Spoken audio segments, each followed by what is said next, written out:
Liftoff will start in T-minus 10 seconds. 10, 9, 8, 7, 6, 5, 4, 3, 2, 1. We have ignition. It's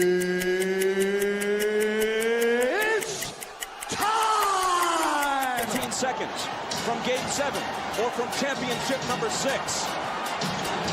Jordan, open, Chicago with the lead! Behind the screen, Pfeiffer got a piece of it, it comes off. The Chicago Bulls have won their 6th NBA championship. Tying run at second, 2 out, Palmero over the head of Jenks. Uribe charges, throws, out! And the White Sox have won the World Series.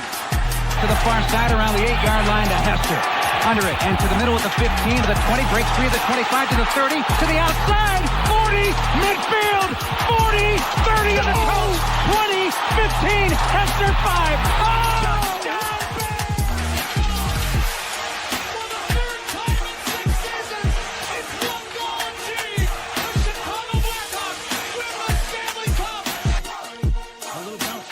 Toward Bryant, Lewis through to Rizzo.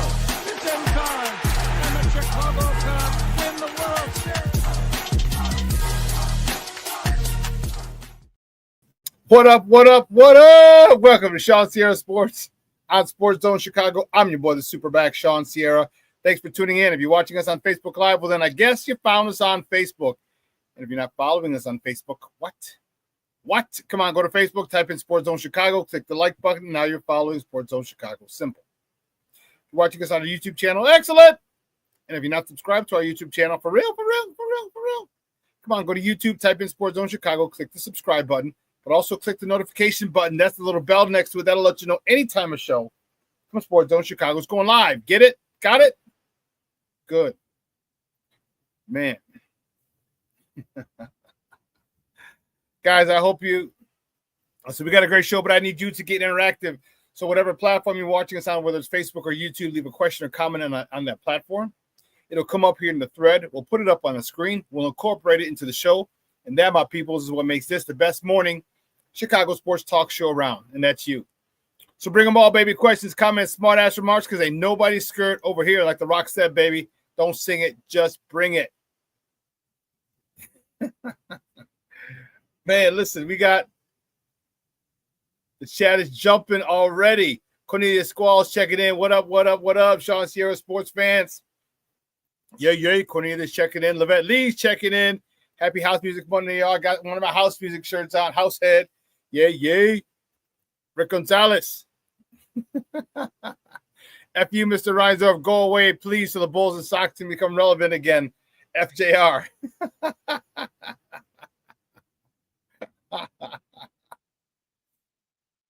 That's awesome. So should that be one? Never mind. I'll save it. What's up, Rick? Michelle Walls in the Mickey Figgy House. What's up, Papa? How are you? Says what's up on the House Music Monday morning, Superback and peeps. Thought of you, Shawn. I had burpees this morning. Stupid burpee. Burpees are dumb. Anyway.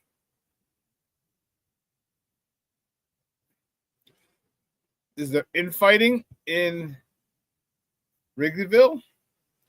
Black Diamond. Good morning, Papa. Says top of the morning. Hey, Cornelius, we're not winning shit with Council. He an idiot. You never throw your pitcher under the bus if you're gonna battle to keep you in the game. You should be taking Tyone out after 4.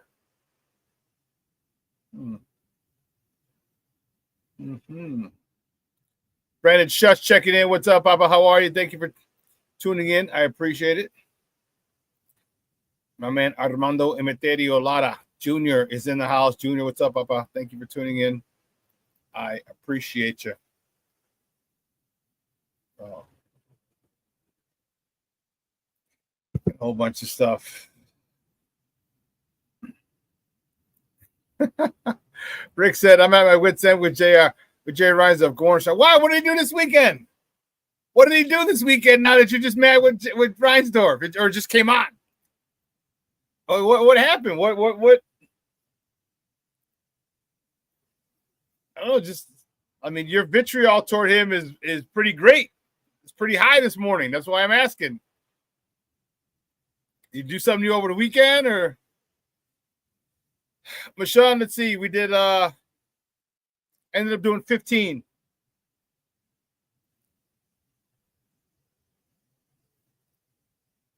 15 burpees. Thank God. That was all. I know I'm going to do this again. I'm going to watch the fireworks on TV. Oh, for the 4th, Brandon? Okay.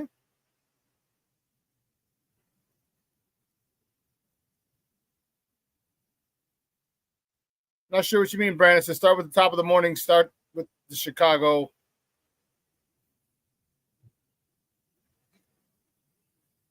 Yes, only 15. So the workout, we had 2 4-minute AMRAPs, as many rounds as possible.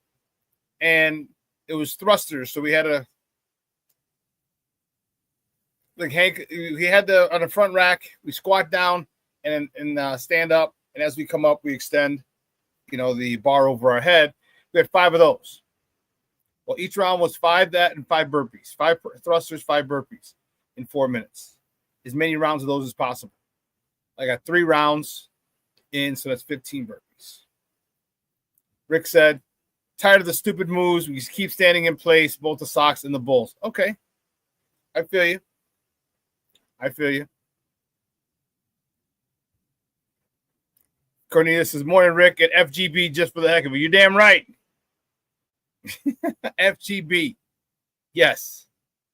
FG Mickey Picky B.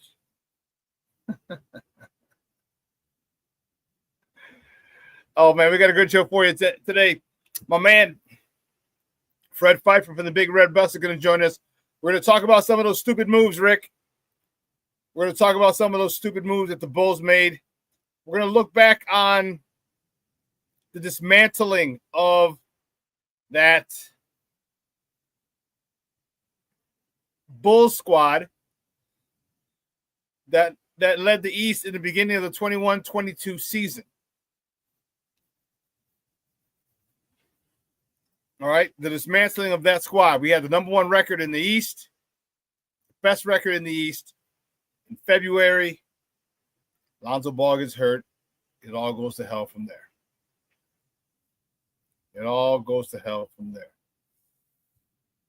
The Vooch, Bashan says, seems like Vooch and P is hard to trade. Well, Vooch, I don't know why that's an issue. P would be hard to trade because you gave that joker an extension.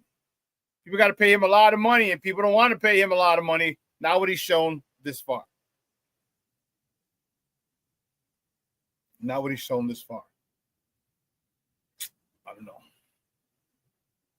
don't know. But, yeah, so Fred Pfeiffer at 9:30 at 10 o'clock, excuse me.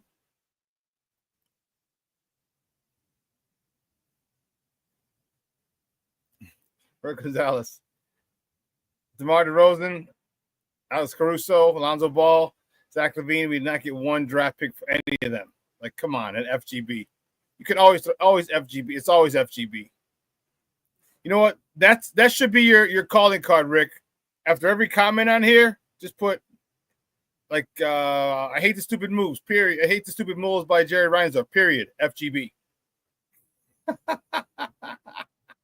That should be your calling card. FGB, Rick. Every time you post something, write something in there. Finish the sentence. FGB! Exclamation point! I'm dead serious, bro. That's got to be you. I love it. Rashawn Wall said the Bulls front office don't value draft picks. There you go. You're like that. Just like that, baby. I'm cool with that. FGB. Yeah, baby. I love it, Rick. I love it. Oh, man. Well, peep this.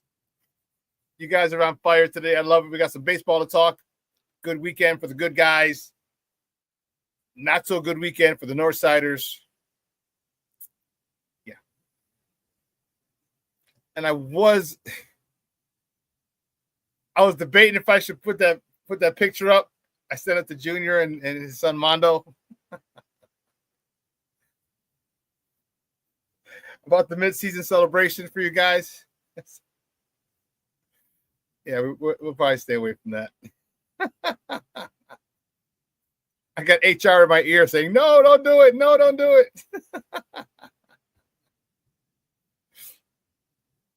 You know, as I'm getting older, I'm trying to live by this creed and this motto.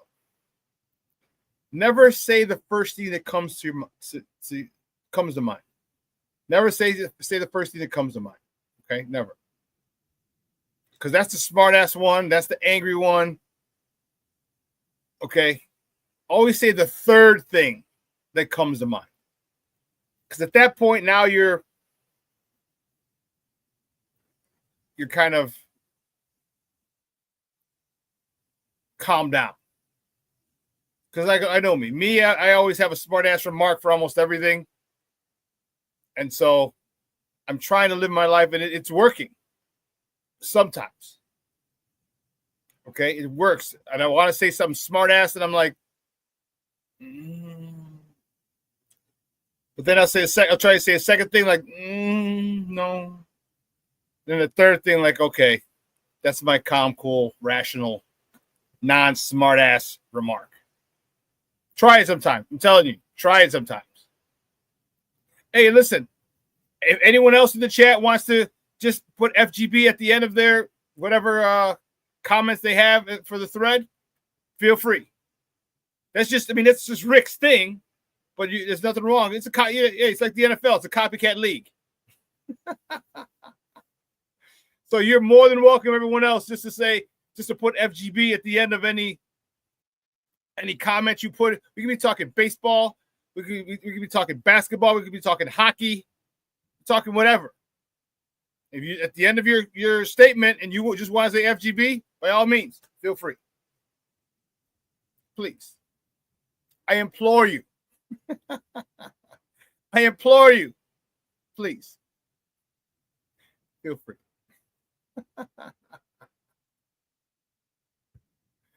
Oh my God, this is awesome. Listen, guys, I hope you had a wonderful weekend.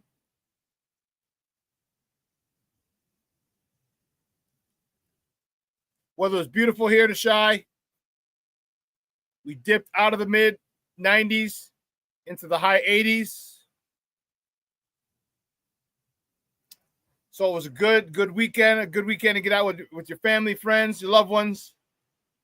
You know how I feel about that. You know,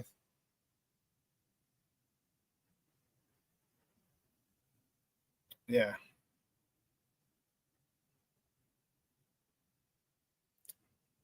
How's Chicago? Yeah, the weather's beautiful.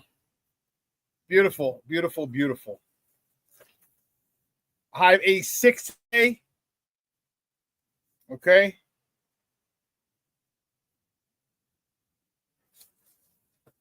So mid 80s is nice. Not too crazy.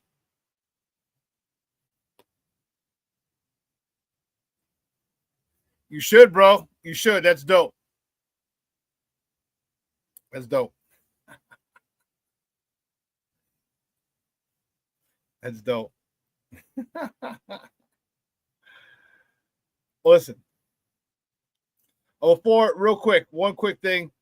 We had this past weekend, I told you, if you remember, and most of you were here on Friday, big party for my mom on Saturday. We had for her 50th or 50th, her 80th birthday.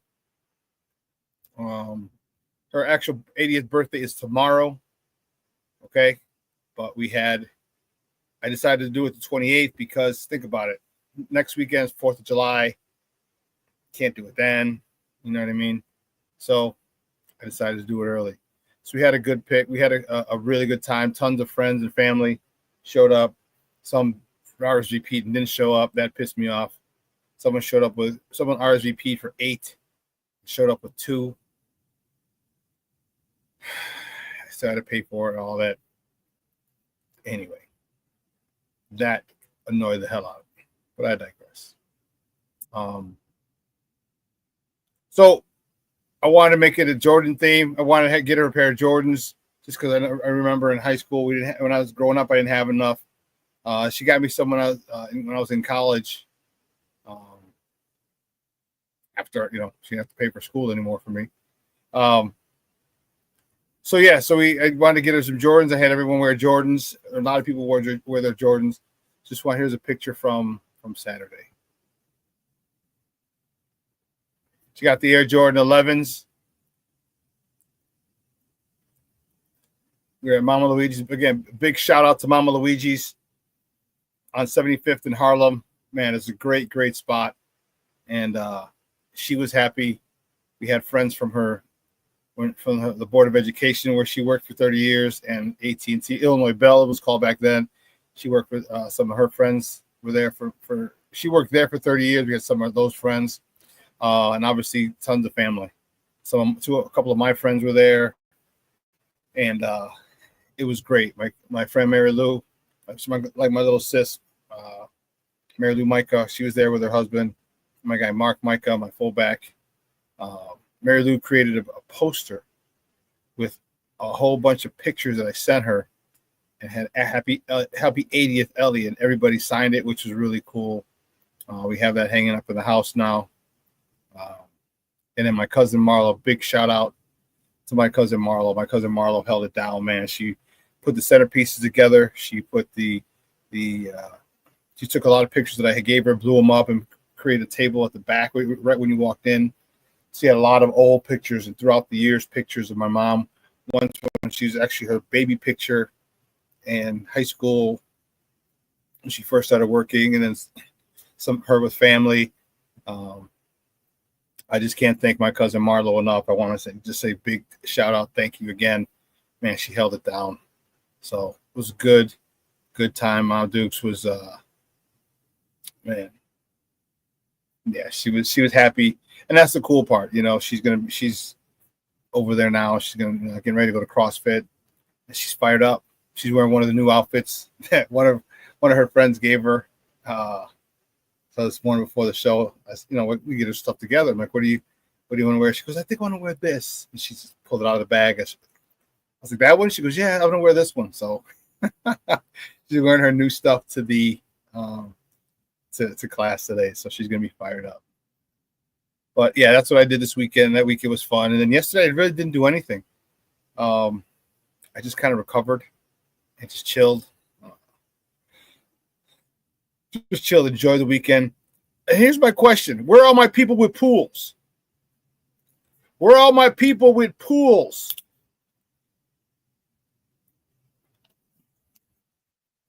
I need me a pool to go to on a consistent basis. I got to call my girl Isela said I can go down there, but she lives down off of Cermak, and she lives right out in the South Loop, right by Wintrust Arena. So I got to drive all the way into the city. Now, mind you, it's a rooftop pool. She lives in an apartment building. She's like, you can come by anytime. I'm like, all right. I said, but you're at work during the day. Like, I want to be there during the day. Oh, man. Anyone else got a pool, an outdoor pool? Come on, man. Holler at your boy. Holler at your boy. Hey, guys, thank you so much.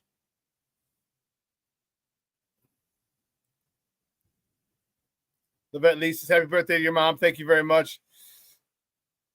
Black Diamond, happy birthday, Ma. FGB. I love it, Black Diamond. I love it. Michelle Walls, happy early birthday to SuperBack's mom. FGB. Junior says, I remember her 55th like it was yesterday. Holy cow. Wow, 55? That was really, Junior? That was at the condo. That was the holy sheesh. Yeah, I have known you since 97, right? So that's 27 years. Holy sheesh. Damn. That's crazy. Rick Gonzalez says, Feliz cumpleaños, Señora Sierra, FGB. I love it. Kevin Scott says, happy birthday to your beautiful mom. I will let her know. Cornelia Squalls in the house, happy birthday to your mom, a.k.a. the warden.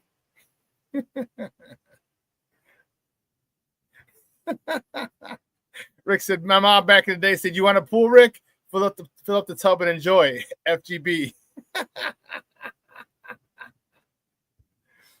Damn. Holy cow. That's insane.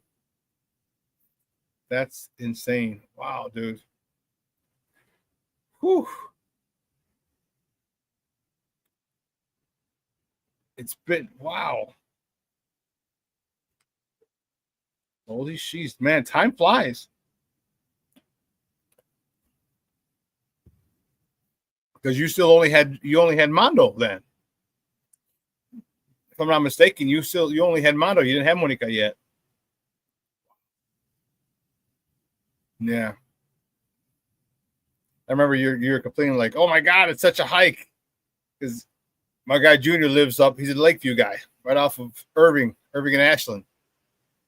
So from Irving and Ashland, so we were in Tinley Park, so we were on 168th. Yep, just Mondo. Yeah. Yeah, dude, that's nuts. That's right. And it was nice. It was a third floor balcony. It was a duplex. It had like a little loft in there. It was the top floor. Yeah, it was crazy. Anyway, listen. Here's what we're gonna do. We're gonna take a quick break. All right. On the other side of the break, we will get to the top of the morning topics. All right. So don't go anywhere, folks. Keep it locked right here. Shawn Sierra Sports on Sports Zone Chicago.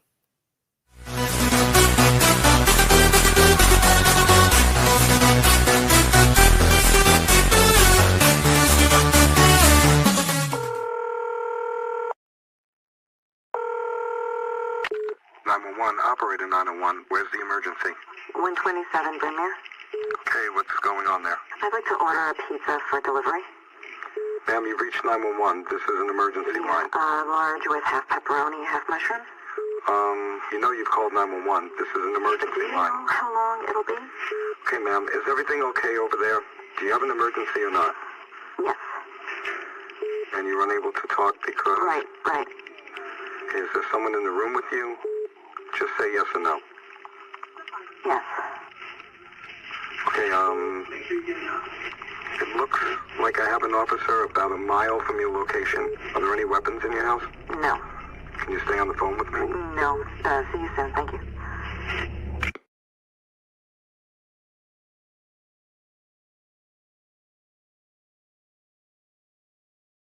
Every day, we take steps to keep the people we love safe. But some health risks are easy to miss. Ticks hiding in the yard can spread germs, like the ones that cause Lyme disease. Mice searching for food can spread bacteria that makes us sick. Mosquitoes lay eggs in standing water and can spread West Nile virus and more. Cockroaches are drawn to water in the home, leaving behind allergens that can trigger asthma attacks. Common pests can threaten our health. Learn how to protect your family at pestworld.org. When I'm flying, I put my helmet on, my visor down, my mask up. You don't know who I am.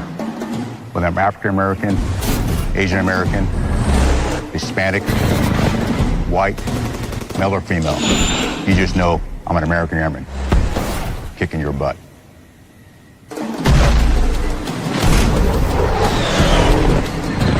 I'm General C.Q. Brown Jr. Come join us.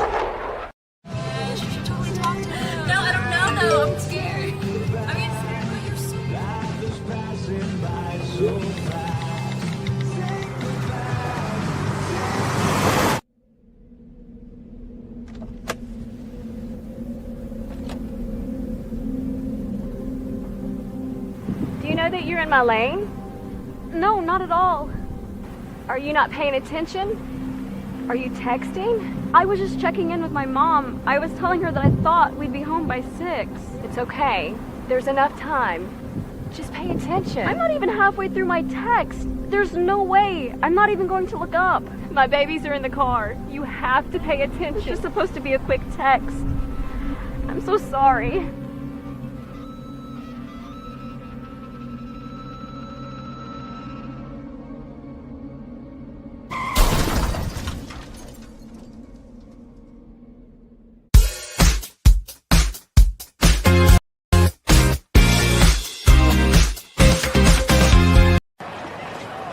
pitch here to Benny. In the air to left field. Ramos is backing up. Talkman tagging at third. The throw home, but Talkman, he will score, and the Sox take a 1-0 lead. Sac fly RBI to Andrew Benintendi. The throw against Ohtani. This could be two. Sosa starts it off. My drop throw to first. A double play turn. 2 down here in this second. Rips this one to right field, and it's going to get down. Slater, he's going to score. My drop, he's chugging in, and the Sox retake the lead. A 2-run double from the rookie Kyle Teel here in the 7th inning. You've got to release the baseball. And now Sosa the bloop, and another one comes in. The Sox put up 4 runs here in this 7th inning. A big crooked number goes up on that board. Welcome back to ShawnSierraSports on Sports Zone Chicago. Those clips courtesy of Chicago Sports Network. Those were the good guys on the south side yesterday. With a big crooked number going up on that board. In the voice of our old Uncle Hawk Harrelson. That's what I'm talking about, baby. Yeah. Yeah, today was a good day. Yesterday was a good day. Brandon Schutz's what day is her birthday? Her birthday is tomorrow, Brandon, July 1st. All right, July 1st, 1945. She was born, 7/1/45. All right.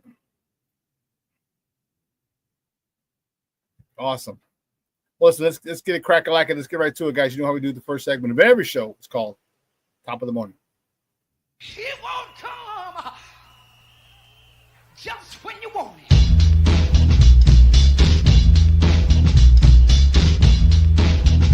Top of the morning to you. Top of the morning to you.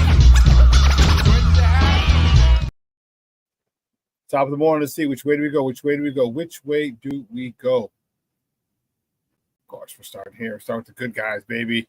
That's what I'm talking about. The good guys from the south side. The White Sox yesterday laid a smackdown on that candy ass of Los Gigantes. Beat the Giants 5-2. Won 2 out of 3 this series. It's a White Sox series winner yesterday. James Cannon, he was on the bump. He got a no decision. He went 3 innings, 3 hits, 1 earned run, 3 walks, 4 Ks. Kyle Teel, as you saw in the highlights, he was 3 for 4 with a double. His 4th of the season, driving in his 3rd and 4th runs on the campaign. Michael Tauchman, 3 for 4 with a double, his 8th. Lenyn Sosa, 1 for 4 with an RBI. His 22nd of the year. Andrew Benintendi drove in his 32nd RBI of the season. The White Sox are off today. All right, they're off today before they head out to the Los Dodgers, or the LA Dodgers, baby. My goodness. It's going to be a tough one. A tough series at Chavez Ravine.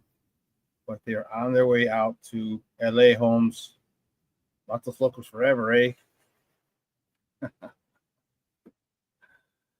The next top of the morning topic. Cubs. Yes, the Cubs yesterday. Tough one for the Cubs.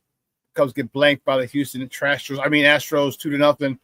Jameson Taillon, he got the loss. He's 7-6 on the season. He went 4 2/3. 5 hits, 2 earned runs, 1 free pass, 4 punch-outs. Kyle Tucker was 1 for 4 with a double, his 18th. Carson Kelly was 1 for 4 with a double, his 6th. The Cubs dropped 2 out of 3 down in H-Town.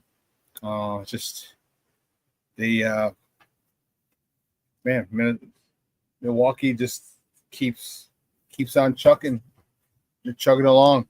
Milwaukee is 8-2 in their last 10 games. The Cubs are 4-6. The Cubs have a 2-game lead over the Milwaukee Brewers in the division. It's not time to get crazy.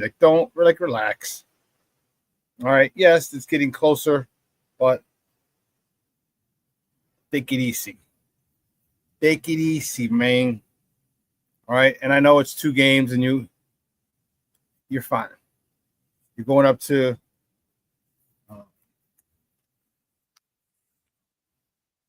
you got St. Louis this weekend.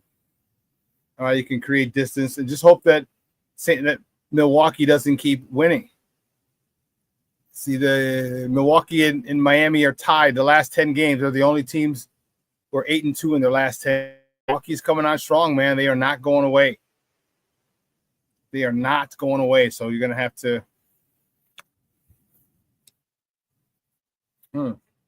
Well, again, the Cubs, they're off today too because they're coming home for a nice set, a 6-game set. Host the Cleveland Indians. I'm sorry, the Cleveland Guardians and St. Louis Cardinals over the 4th of July weekend, starting Friday, July 4th. The next top of the morning topic, girls, baby, our Sky. Game was on ESPN yesterday. The Sky beat the LA Sparks 92-85. Angel Reese came to play, boy. She was not messing around. 24 points, a season high, 16 rebounds, and 7 assists. Again, a season high, 24 points for Angel Reese. Has to step it up. Her girl, Camila Cardoso, is out. Well, she'll be missing about 3 games due to her playing with the Brazilian national team. Ariel Atkins dropped 20 in the cause, and Kia Nurse added 14 points as the Sky beat the LA Sparks 92-85. In that game, it was crazy because in that game, which will be the next topic,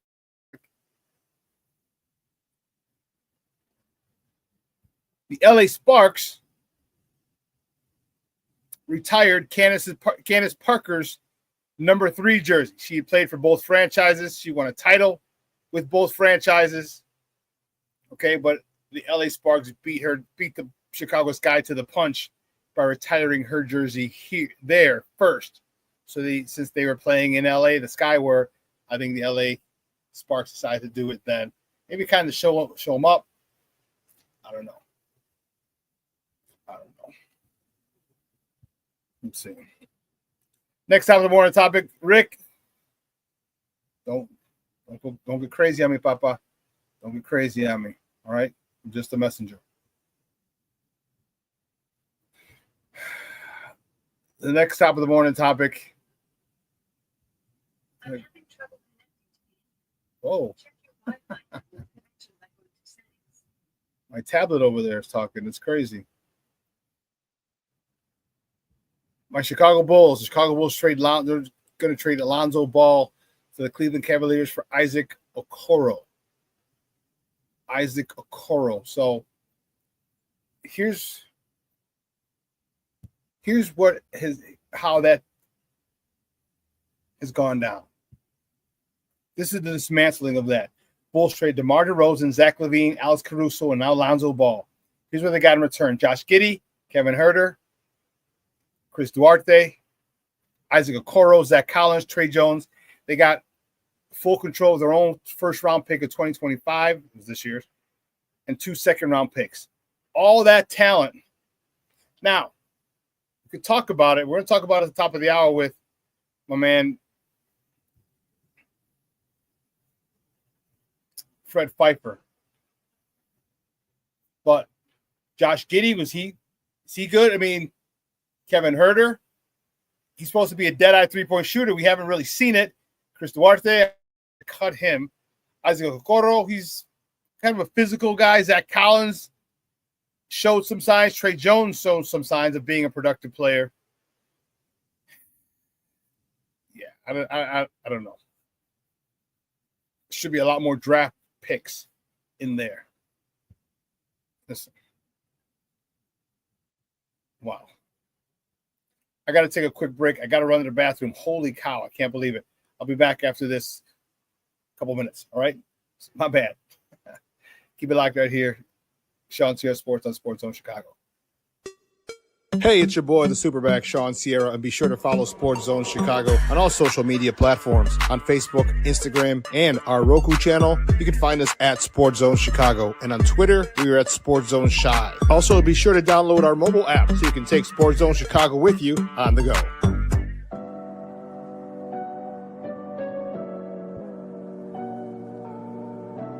How do you take care of your mind health? For my mental health, I meditate in the mornings. I have my dogs. They're they're the best. I just find ways that help me just relax. Finding things that make me happy, like being close to my family. I meditate a lot and read books. I have hobbies outside of the game. I'm able to switch off. I'm able to turn my brain off from the game of basketball. Your mind health matters. Your mind health matters.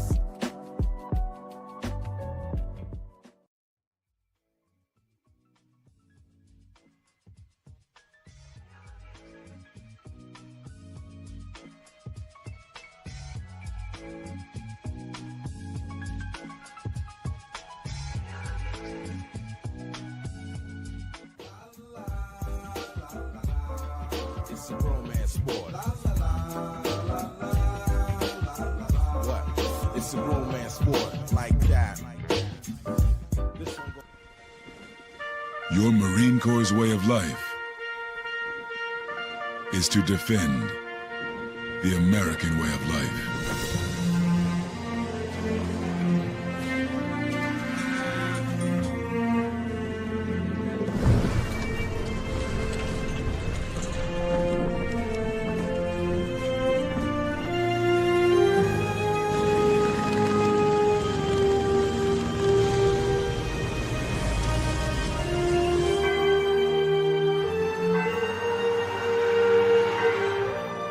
Every day,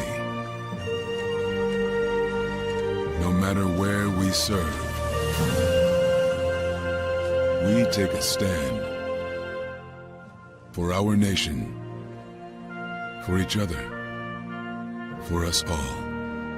The few, the proud, the Marines.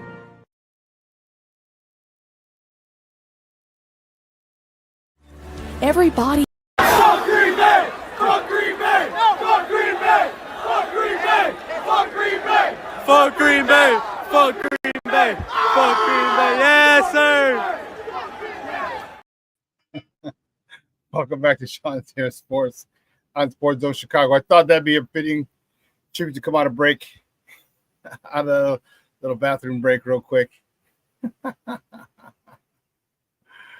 Oh, man. Let's see. Oh, man, other people checking in. Sean Wallace said, hell yeah, baby. Good guys took 2 out of 3. And here's the crazy part. That was the best bullpen in baseball. The San Francisco Giants have the best bullpen in the major leagues, and they did it, and the White Sox did it against that. That's what I'm talking about. Junior said, I'm not worried. He's talking about the Cubs. He's not worried.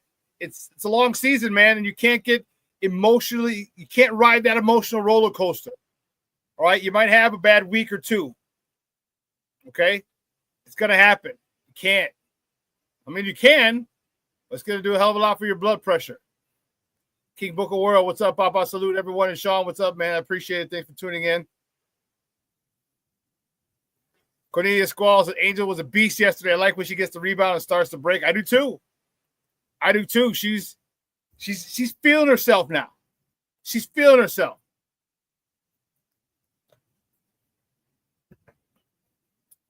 Getting a rebound, putting it up, and one, getting out of the break, and one. She's like, yeah, looks at the camera like playing it up. I like it. All right, this is who she is. This is what she likes to do, and that's cool. I am cool with it. You're having fun, being you. That's cool. Win or lose, I want you to play the way you play, and she's got a little feistiness about her. All right, she got a little feistiness about her, and that's okay. But she's in there battling for them rebounds, baby. That's what I'm talking about. Armando says, isn't Kevin Hurt in one of the commercials you show? Yeah, he is. He's playing for the Sacramento Kings, I think, at the time, or someone else. And that was funny. I recognize that too. King Book of World says, AKH draft picks.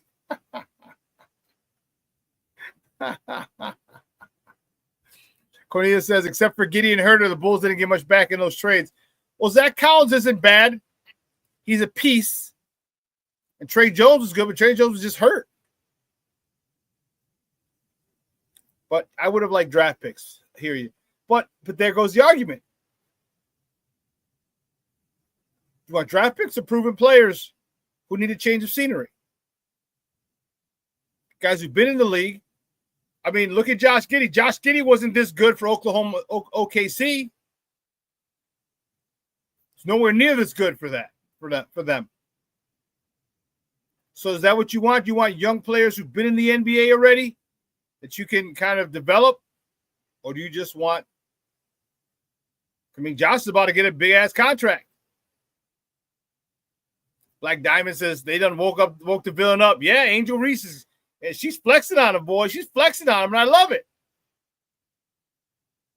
Cornelius says Angel is good on the give and go. Man, yes, she is. Or the pick and roll. Pick and roll, she's great. Come and set a screen for one of her guards. Dive to the hole. Dump it into her. And the thing I like, if you notice, when she's pivoting, she's using the elbow. She's throwing elbows and shoulders to create space. Elbows and shoulders. Watch her throw elbows, or hook people, or boom, to create space. I love it. I love it. Kevin Scott says, Angel's play is her best way of responding to her critics. Team Angel Reese. I hear you, bro. That's how you do it. That's how you do it. You just come out and play. Junior says, I'm glad Reese is playing ball and not trying so hard to be a social media star. I agree too, bro. Remember, you know what? Keep the main thing the main thing. And the main thing is basketball. That's what got you all those other things. That's what got you on in Europe doing a fashion show. That's what got you in the red carpet here at movie premieres. All right, was the fact that you played basketball. Keep basketball the main thing. Keep the main thing the main thing, and you'll be all right. Black Diamond says, I love it too, FGB. Black Diamond! I love it. That's what I'm talking about, baby. Cardoso ain't in Brazil. Grin smile. Oh, really, King Booker World? She's not playing with the national team, huh? In Chile. She ain't over in Chile, huh? Okay, you got some info on her actual whereabouts? Hey, just don't let your Puerto Rican fiance find out.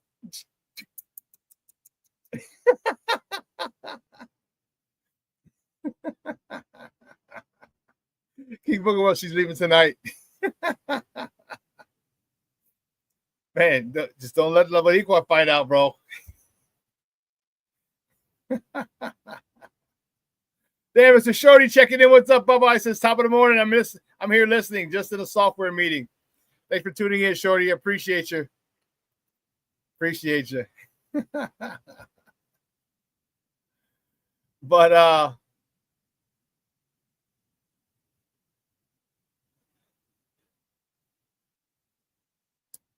Angel Reese is doing it, man.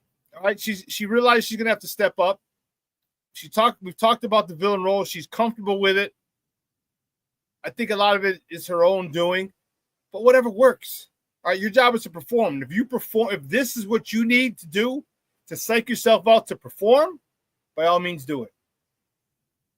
By all means do it. Because what the hell are you going to say? 26, 16, and 7. What the hell can you say about Angel Reese? I mean, you can bitch and moan. She missed a couple layups yesterday, a couple bunnies. 26, 16, and 7. I'm sorry, 24, 16, and 7. 24, 16, and 7. That's a hell of a day at the office. That's a hell of a day at the office. So you could call her and tease her about me bounds, but she's copyrighted. You could tease her about all that stuff, but game time, 24, 16, and 7. Anyone. In the W or in the NBA, either's league, that's a day at the office. That's yeoman's work. 24 points, 16 rebounds, 7 assists. Come on, man. She flirted yesterday. She flirted around with a triple-double. So I love the fact that I don't know who's talking to her, who has her ear, but whoever does have it is telling her the right thing. She's focusing on basketball solely right now. crazy idea you focus on the sport that's making you rich and famous.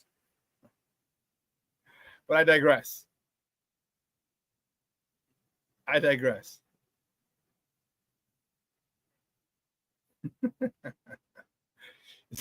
People says, "Go hell no, she's good with the switch in the chancla."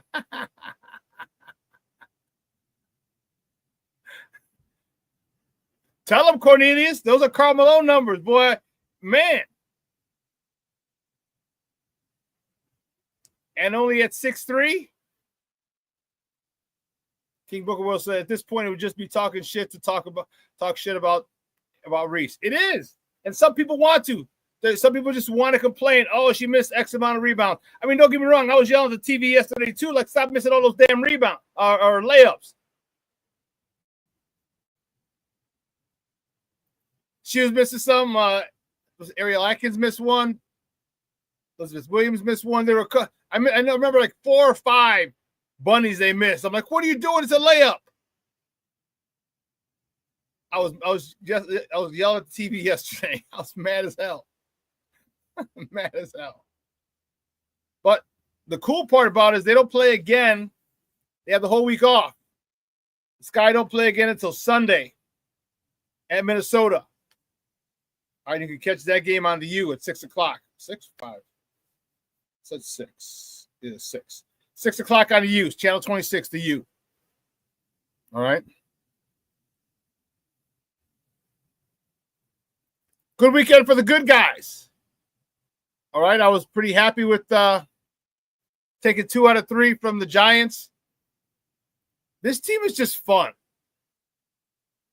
And I know there are times we get blown out. We just don't have the talent, and the youngsters who are talented that we have just aren't seasoned.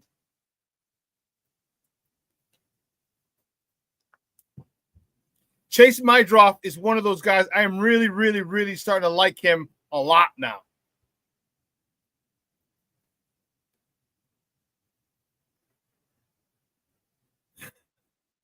King Booker World, you are a damn fool. He says, one of my most embarrassing misses in a basketball game was a missed crip. I butter rolled it to myself. I walked off the court. You pull a DJ Moore? Just walked off the court.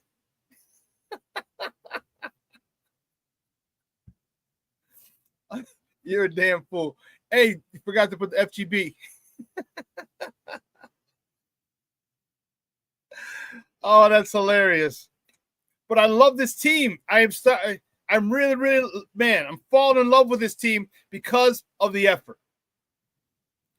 I think we have some really good players that once developed, and I don't know about perennial all-stars, but I think we might have an all-star or two. Miguel Vargas is my first person who comes to mind. Kyle Teal yesterday, you saw him with a bases loaded double to right field to give the Sox the lead for good. Edgar Carroll and the other catcher. I like some of the pieces. They play hard. They never give up. The pitching staff is young, and they're gonna get knocked around a little bit. They're young. They're rookies. But you know what? They fight. And that's all I can ask. I get frustrated just like any other fan would. But when you look at the big picture, you take 10,000 feet above the earth. Look at what they had last couple of years to this year. They got belief in their manager. They have trust and faith in their manager. And they bust their ass every inning. Every inning. Of course, you're going to have mistakes. They're human. But they bust their ass in a way that I like to see young teams bust their ass. You know what they're doing? They're earning their stripes. They're earning their stripes right now. All right, they're getting. It's a grizzled team. I mean, you got to go through some lumps and some growing pains especially when you're playing so many young players. They don't give up. They don't quit. The enthusiasm is there for all 27 outs. And you got to respect that. And yeah, we're not seeing the amount of wins that we want, but we see the difference. And I told you, maybe by the end of July, we're going to start winning a lot more of those one-run games than we lose. So remember, we are at 5-20, 4-20, 5-20 in one-run games. That's going to change. That's going to change. And it's going to be, we're learning how to win is what we're doing. We're learning how to win. Sometimes in the ninth, it's smooth, 3 up, 3 down, Sox win. Other times it's not so smooth. All right, we don't have a designated closer. It's a closer by committee right now. But you just got to settle in. And we have to, and whoever's called upon to close the next game, they got to get it done. That's a very strong possibility, King Booker World. I don't doubt it. He says, I think the Sox are going to hit a 6-game winning streak this year. That'd be great. That'd be great. 2 series, they could do it. Or win the last game of 1 series, win a series, and win the first 2 games of the next series. Yeah, I can see that. I can see it because they can manufacture a run. They've lost so many different ways in one-run games. They now know how to manufacture a run. To get a guy's gonna bunt to get on, get him on, get him over, get him in.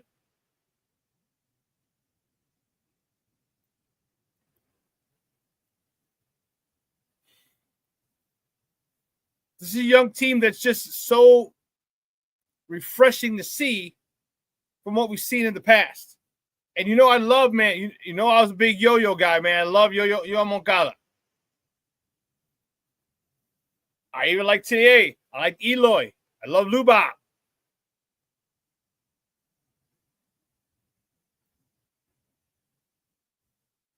But this team right here is, and we're seeing them grow from their infancy. They just get here.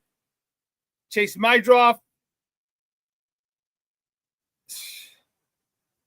Look, is one of the most intelligent baseball players.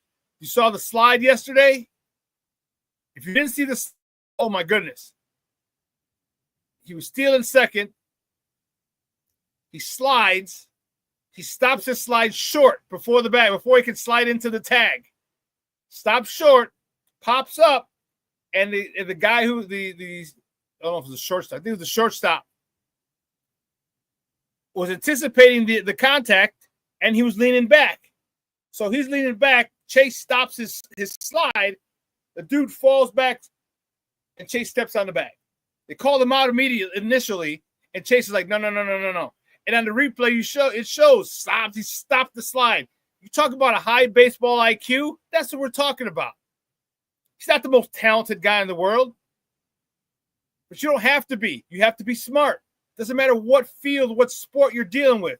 Smart players, people with high IQs, are those the people that you want. Those are those are the guys you build around. In a year or so is when you go get our superstar. Trade for him, draft for him, whatever. We'll see. But listen, let's take a quick break. And on the other side of the break, we're going to switch gears. We're going to talk Bulls, baby. The Bulls. And I know a lot of people are pissed. I know, Rick. Get ready. My guy Fred Pfeiffer's on. He's ready to roll, baby. How many draft tips did we get for all those guys? My goodness gracious, great balls of fire. We're going to talk about that with Fred Pfeiffer on the other side of the break, so don't go anywhere, folks. Keep it locked right here. Shawn Sierra Sports on Sports Zone Chicago. Hey, it's your boy, the SuperBack, Shawn Sierra, and be sure to follow Sports Zone Chicago on all social media platforms. On Facebook, Instagram, and our Roku channel, you can find us at Sports Zone Chicago. And on Twitter, we are at Sports Zone Shy. Also, be sure to download our mobile app so you can take Sports Zone Chicago with you on the go. Time out. How are you feeling right now? Happy? Excited? Angry? Overwhelmed? One of the best things you can do for your mind health is to name what you're feeling. It can sharpen your awareness and help you talk about your feelings with someone you trust. Here are 3 questions to ask yourself. Where are your thoughts right now? In the past, the present, the future? Do you notice any sensations in your body? Is your heart beating fast? Is there a flutter in your stomach? Or are you fully relaxed? What do you need right now? Time with others? Time to yourself? Remember, there's power in this awareness. So find ways to identify what you're feeling today.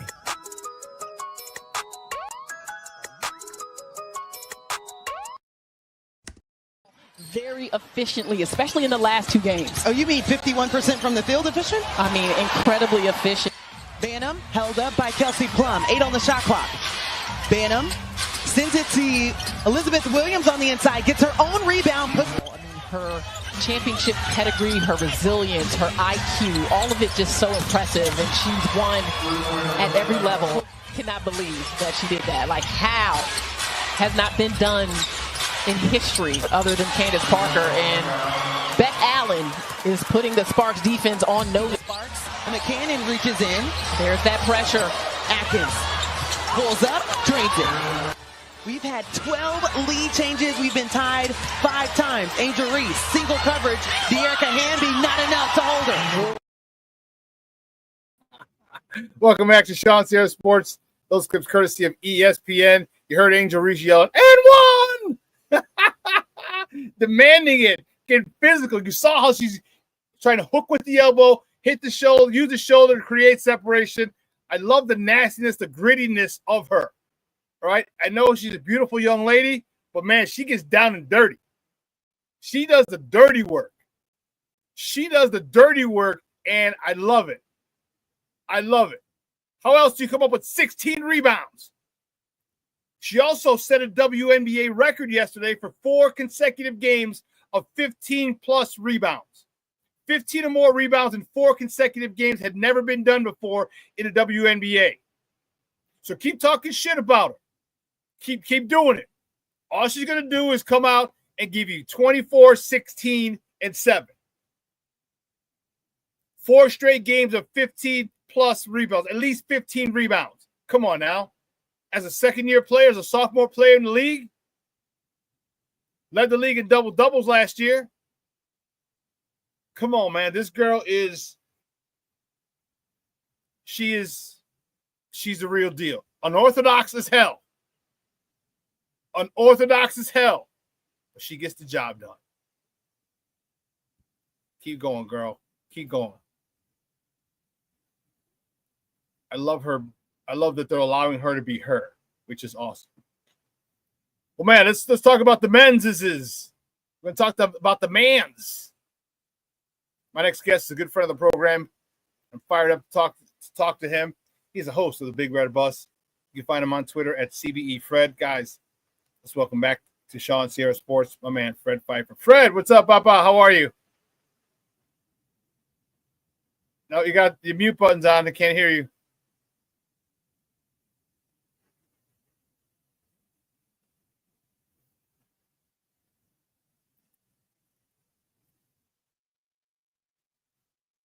Nope, not yet.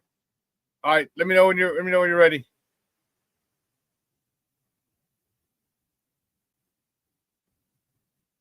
King Booker World says Acme is a perfect name for this clown show, named after a cartoon company whose shit never works.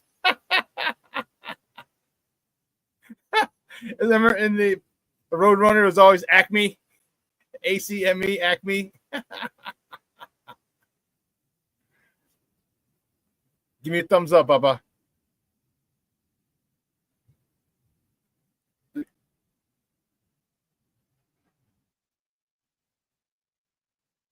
Oh, he's going to log out and log back in.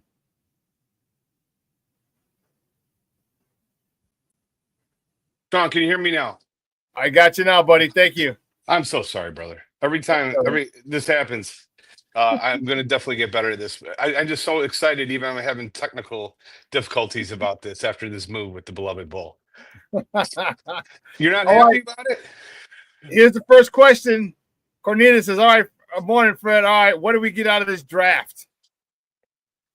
Well, the draft, we got a project. This guy's not even close to ready. He's 18 years old. I mean, he's younger than Cooper Flagg, I think, by 3 days. So as far as a player and he's got tools. He's 6'10". He's about 198. He needs to get stronger. Excellent in transition. His shot is broke.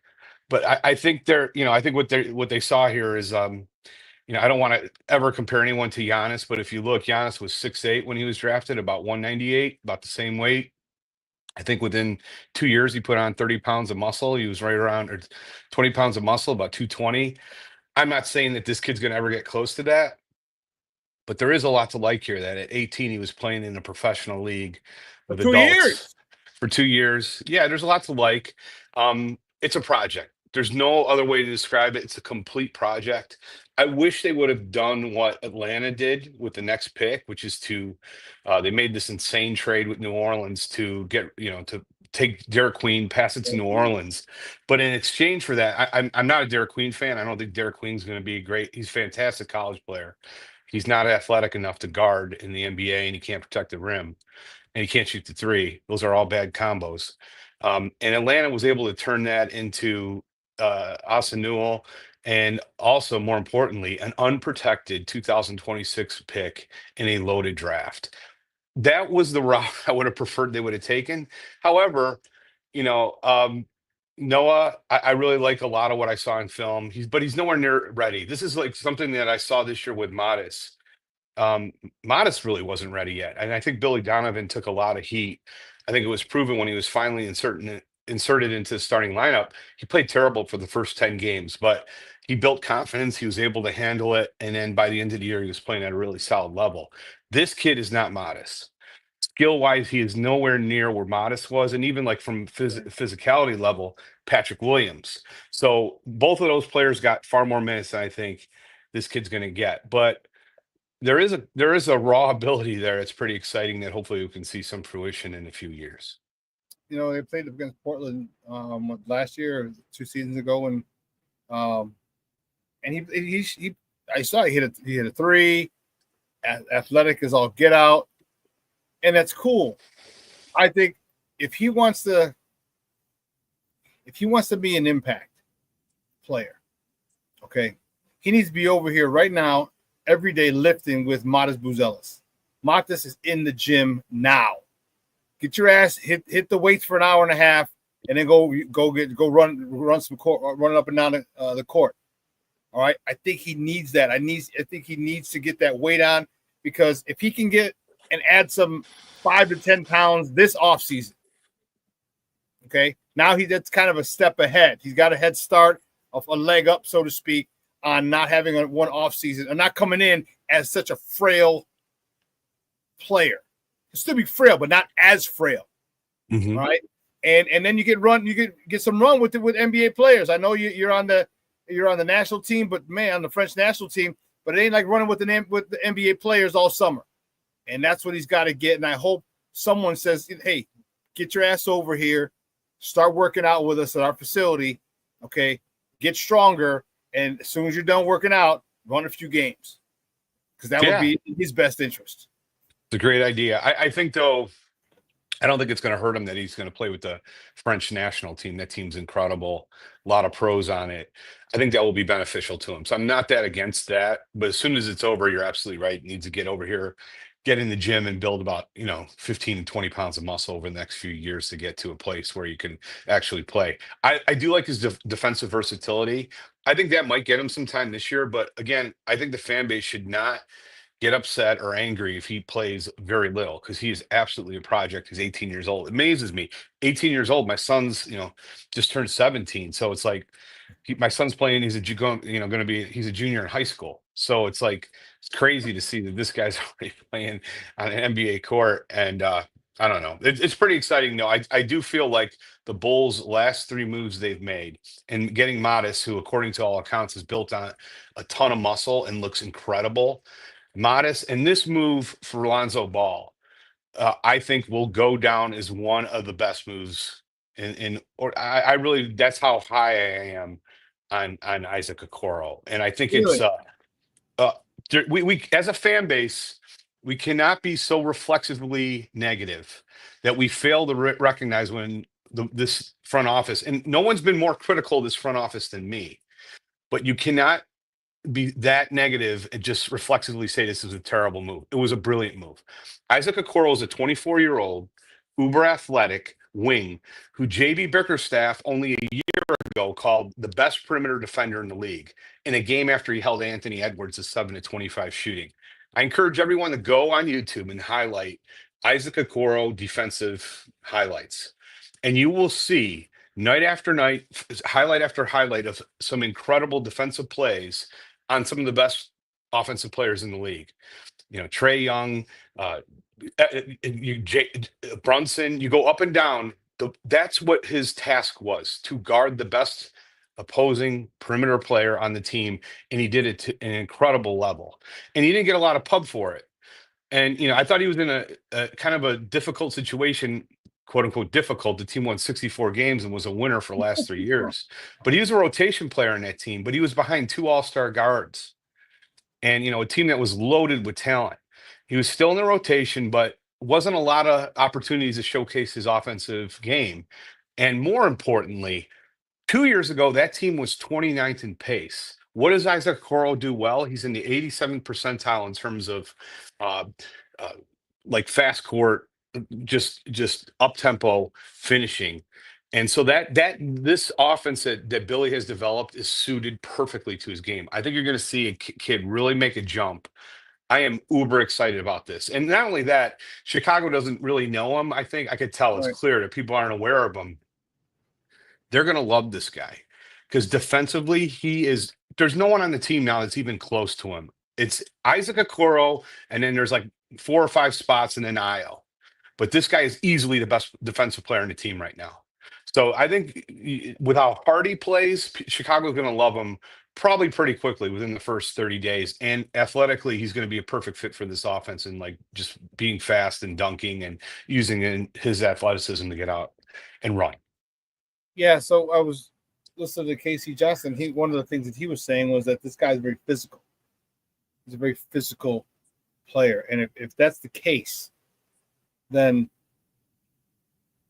I think the city will like him because we like guys. All right, we love guys who can play defense. We love guys when you can stop people. It doesn't matter what sport. When you can stop people. I mean, hell, how much did we love Duncan Keith? All right, he's a fenceman. Right? And you can play defense. I think that's going to go a long way in his popularity here in Chicago. Because I didn't know about him. I didn't know a lot about him. I was annoyed. This thing I put up a moment ago. All right, we trade DeMar, Zach, Alex, and now Lonzo Ball. We get Giddey, Herter, Duarte, Okoro, Collins, Trey Jones. We got the complete rights to our first round pick this year. All right, and then we got 2 second round picks.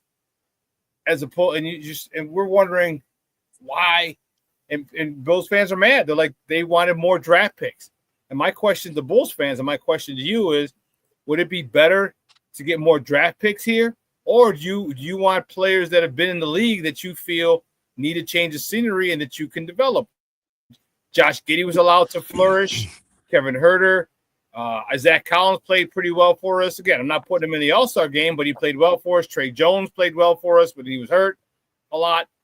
What is your thought on the lack of draft capital we got for those those trade situations? There's no debate that before this move, the Bulls waited too long on every single asset that they had. And in doing so, they were unable to get any draft assets. And I agree with all of that. There's no debate on it. Like they waited too long to trade. The only one you could maybe argue that they traded at the right time was Caruso. It is GM malpractice that you weren't able to also get a draft asset in return for Alex Caruso, period. He was an incredibly high demand. What I think people are missing here, and I think you can even make the case about Lonzo Ball. I was furious. I was the only person out of my circle of friends who was furious that the Bulls did not trade Lonzo Ball at the trade deadline. They had one deal on the table with Memphis that has since been corroborated and proved to be true, which was the Memphis pick this year for Lonzo Ball. And they turned that down for one reason. Oh, well, two reasons. Number one, at the time, Memphis, I think, was second in the West. So it would have been a late first round pick. And they would also had to take on Marcus Smart's contract, which was $20 million a year. So that would really tie things up this year, decrease the flexibility for them to do things. That said, I wanted them to take that deal, and that would have ended up being like the 18th pick, I think, this year. So that was a mistake. You can't fix those mistakes. The fact is, since that trade, Lonzo Ball's value has decreased again. He didn't play again for the rest of the year. He hasn't played in a game post All-Star since 2021. That's 4 straight full seasons. The All-Star break on. This idea.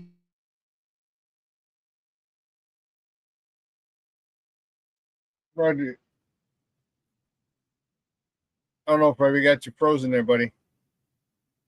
Got you frozen there. Let's see what if you come unfrozen or not.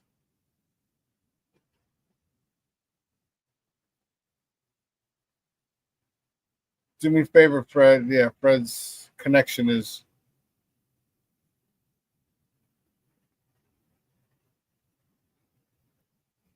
Well, he might have to just log out and log back in again. And I was really interested in what he had to say. So Lonzo Ball hasn't played post All-Star since 21. Wow. Again, 4 seasons. Yeah.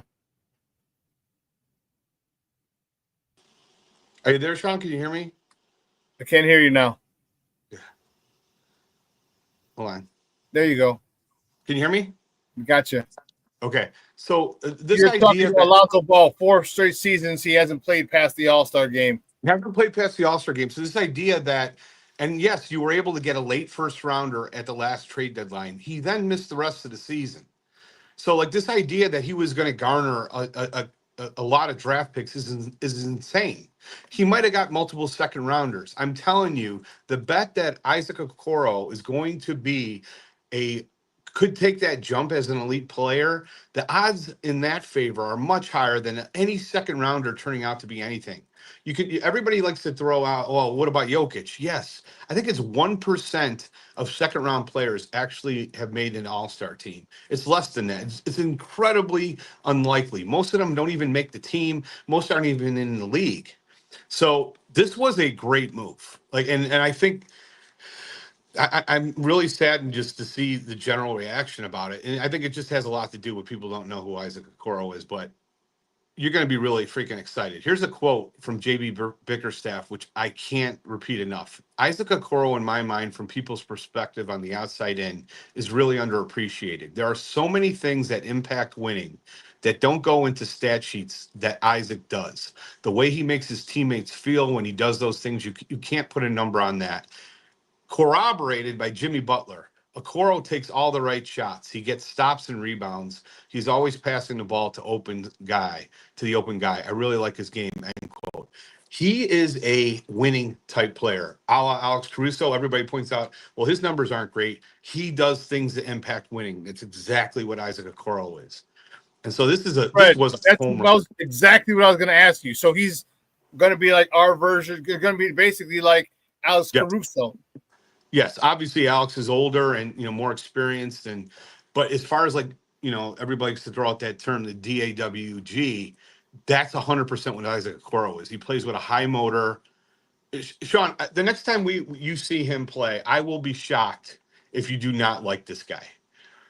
This is exactly the kind of player you're going to like. Plays hard defensively, busts through picks, extremely physical, finishes strong, athletic, fast, never turns it down. I saw some moron on Twitter compare his stats, his counting stats to Patrick Williams. Patrick Williams, since he joined the Bulls, has really had nothing but opportunities. There's been really no legit power forwards to compete with them. They moved Laurie away. Thad Young was probably the best player, the power forward that they've had outside of Patrick Williams since they traded away Laurie. That's the exact opposite of what this guy's encountered, what Okoro's encountered in Cleveland. Just think of all the great talent they have at the guard position with Donovan Mitchell and just all-star and Garland, all-stars, and a lot of players at that 2 and 3 position.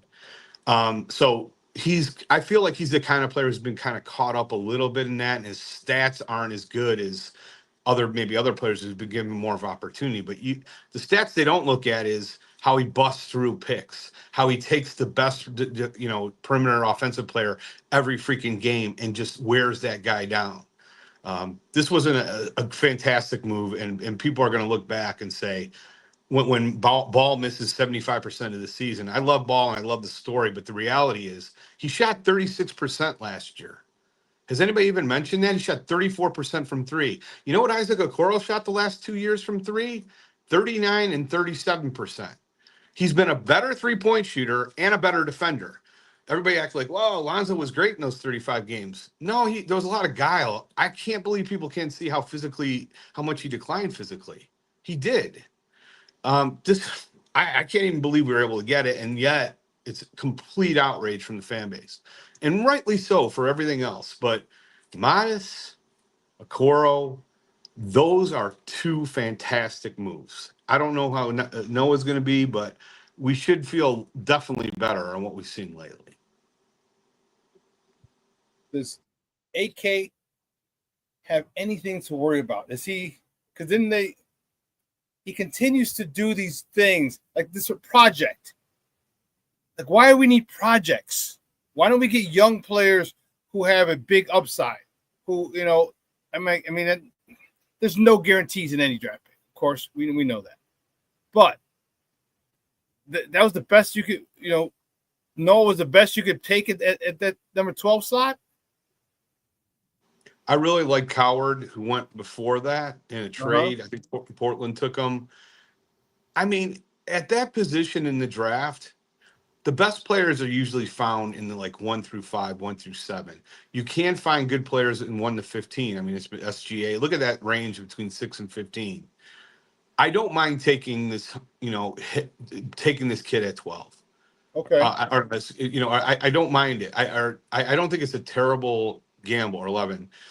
I don't think it's 12. I don't think it's a terrible gamble to take a kid who's 6'10", 198, who's 18 years old, who can. It's not impossible to see this guy kind of develop into something. Yes, a project, but I think he's a little bit better than that. And the fact that he's actually competed in a men's league, I just don't think anyone should expect anything out of this guy this year. And I think that's kind of the mode we should be in, as an organization. I wouldn't just say automatically, oh, we should try to win this year. I mean, I still think we're right now, if the team went into the year as is, we're probably going to win more than we expected just because the East is so down. Yeah. But I am 100%. Let's just look at Modest. If Modest takes the steps that I think he will, based on what I'm starting to hear how he's been this summer, this might get really good. Unless they trade Kobe, they have to move one of the guards. So now I kind of feel like Io or Kobe. I don't want him to move Kobe. I love Kobe, but I also understand the realities of this financial situation. He's going to be an unrestricted free agent next year, and he's probably going to earn a lot of money. But I feel really good about going into this with Giddey, Kobe, Okoro at the 2-3, and then Modest at the 4, and then Vooch at the 5. Actually, I think that lineup actually has the potential to surprise a lot of people. I'd like to upgrade at 5. Okay. How do you see this Bulls team, piggybacking off what you said? All right, East is down. The attack of the killer Achilles, of the snapping Achilles. All right, you got Jason Tatum out. Obviously, you have Halliburton out. Dame and Lillard out. That's 3 teams that we, anticipated being powerhouses out of the East. How's that going to affect the Bulls? Do the Bulls jump up due to, the fact that they made the play-in a couple times? Does it bump them up a couple spots maybe into the playoffs without the play-in? How do you see this Bulls team faring now that the East has been ravaged by snapped Achilles on a couple of their key or better teams? Yeah, it's an interesting question. So if we look at the teams that finished ahead of them, I'm going to name them all. I'm going to say, is this team ascending or descending? I'd like to ask you. Let's run through it. The Hawks. I want to say ascending. That's absolutely right. 100%. So that team is going to move up too with the Bulls. The Heat. I would say descending. I just think I'd say descending. I agree. I think the Bulls should finish ahead of the Heat. If everything is, if we go into next year with the roster as is, a lot depends on Vucevic, and we can get to that later. The Magic are ascending, right? Yes. We can debate it. Yes, The Pistons are ascending. Why even debate it? So those are the three of the four teams immediately in front of the Bulls. Three of those four are ascending, and the Heat are descending. I agree. So they're going to go up, but that means Indiana's coming down. Milwaukee's coming down. Yes. Boston's coming down because I don't think Jason Tatum. So everyone, in my opinion, everyone should just set up because Boston's not competing for a title this year. All right. Indiana's not going back to the finals this year. All right. I don't see Milwaukee going back. Milwaukee might be able to because they went to the finals without him, but I think he's a big part of their chemistry now, where you kind of need him to go back, or since 21 was when they won it. Yeah. So I just see everybody moving up, and I think I agree with you. Yeah, I do see. So I think there's three teams definitively ahead of the Bulls: the Cavs, the Knicks, and I would also say the Pistons, and probably the Magic. So four teams. It's a matter of, are they going to be able to surpass the Celtics? I'm not sure. I mean, they still have a lot of talent. Jalen Brunson and White, Jalen Brown and White. So I think it's possible they'll probably be in the 6, 7, 8 range. But that's not necessarily too bad with the direction that they're going with a far younger and more athletic team. I do feel like the center position is the issue. So you say the Bulls are 6, 7, or 8? 7 or 8. I would say the Bulls right now are a playoff team.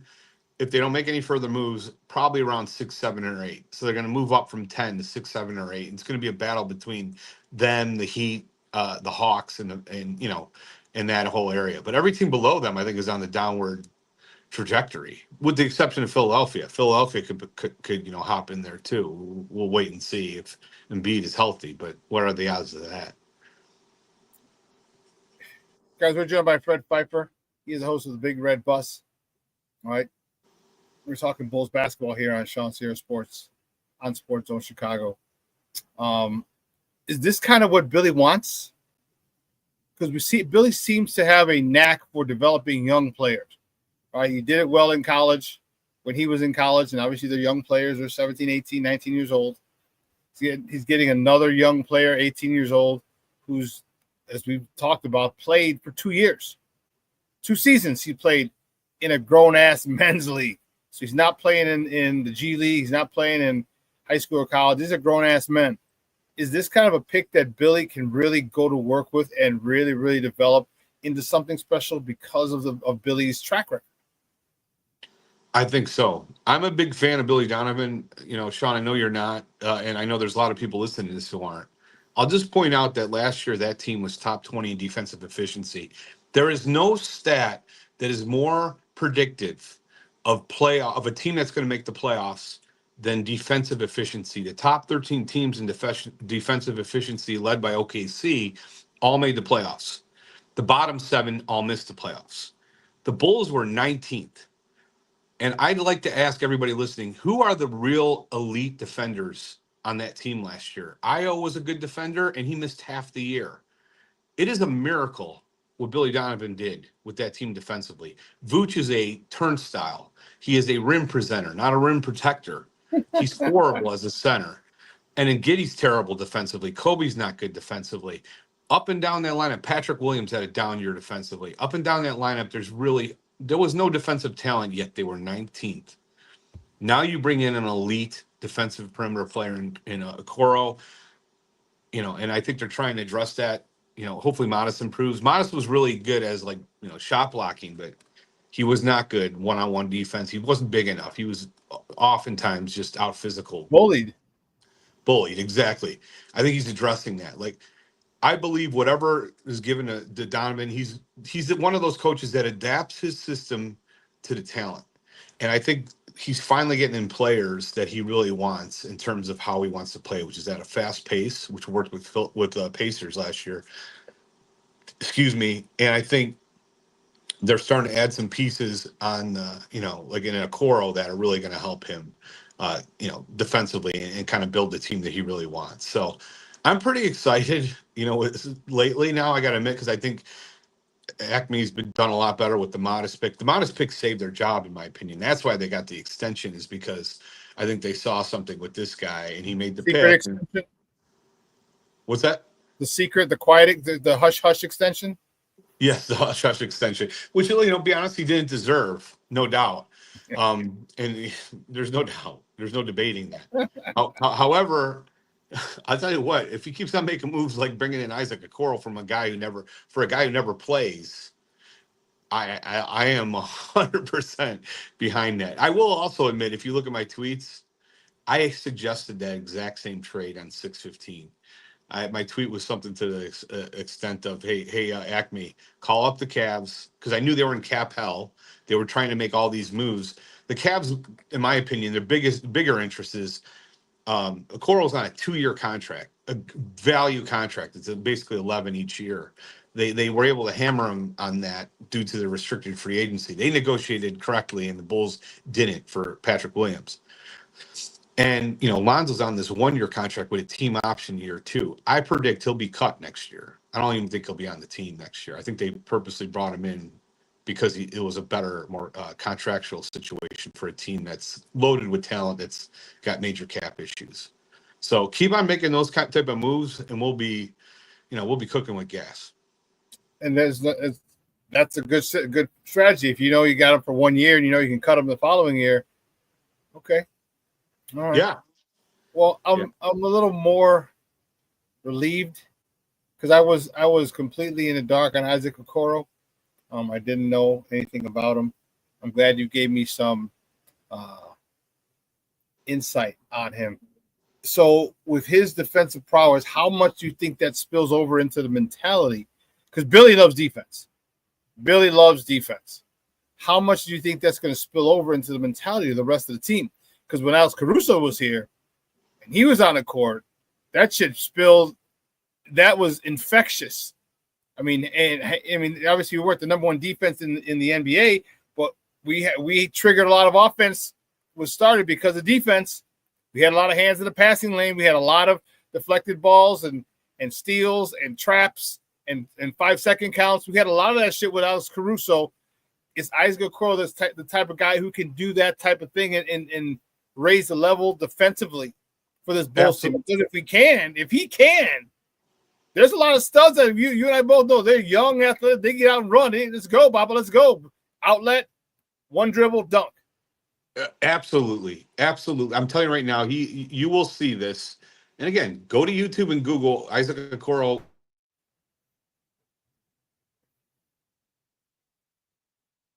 Poor man's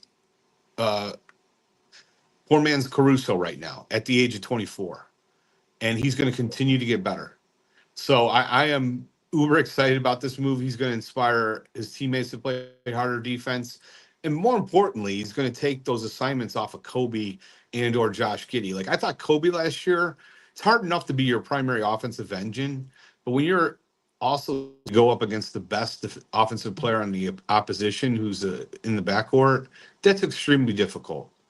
And so this was, I think this is I think this is just an incredible move that's going to help Kobe in that respect and Josh. But Josh was never given those assignments because he can't handle it.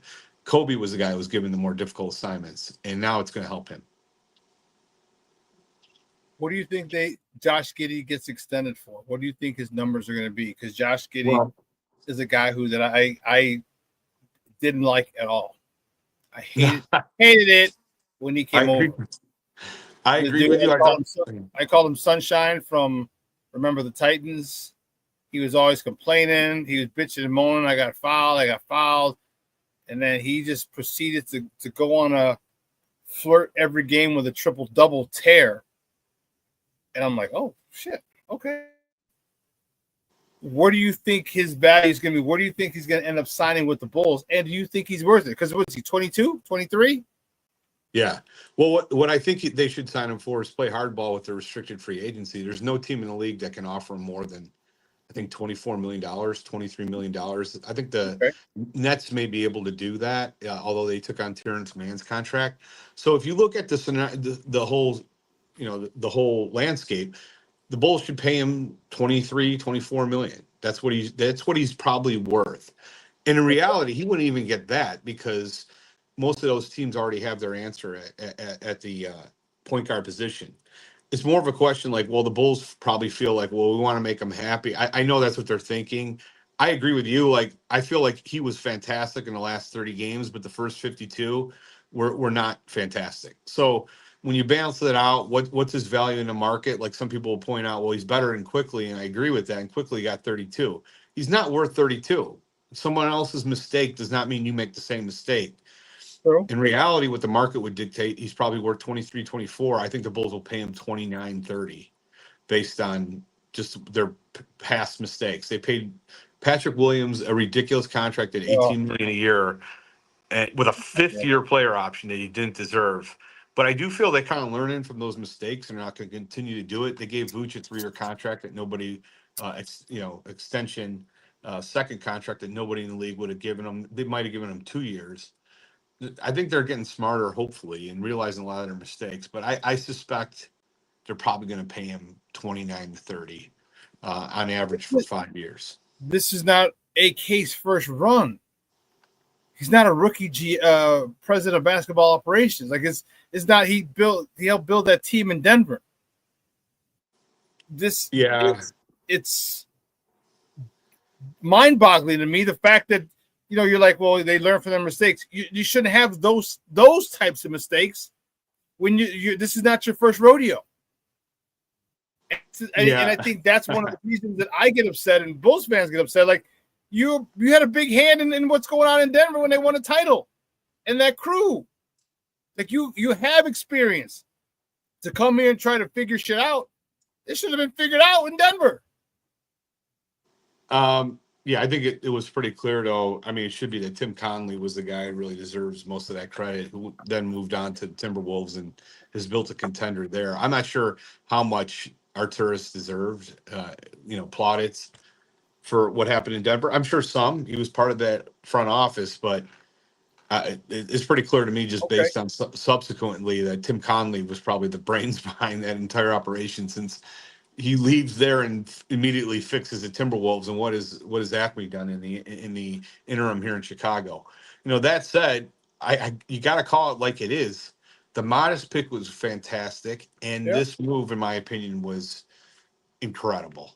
And I think people will really warm to it. So everything else, I mean, the guy's been the Vooch trade was a disaster. You look at all the mistakes that he's made. He gave far too much in the Vooch trade. Even the DeRozan move, which, when you first looked at it was great, he still had to attach a number 1 pick to it to get Aminu off the roster. They also traded Thad Young in that deal, which the Spurs were able to turn into a first rounder. He doesn't value draft picks enough. The Cruz, Zach LaVine, you could argue he waited too long to move him. It goes on and on with the mistakes that he's made. But this is, again, they deserve it when they do something good. This was a good move. And Shawn, I really think you're going to fall in love with Isaac Okoro. I think you're going to be ecstatic what this guy brings. And I'm just happy that we're finally doing some smart things and buying a player, I think, on a value contract who's really going to impact winning. Now, their bigger question is that the smartest thing to do in a year with a loaded draft with 3 studs at the top of the 2026 draft? I don't think they're interested in that. I think they're probably going to want to win. So we'll see what happens. What? This is going to help them, though. I mean, I don't know how people can argue that. Like, Lonzo Ball doesn't play. He played 35 games, and when he did play, he shot 36%, 34% from three. Okay. I'm just shocked at the debates on how good Lonzo was last year.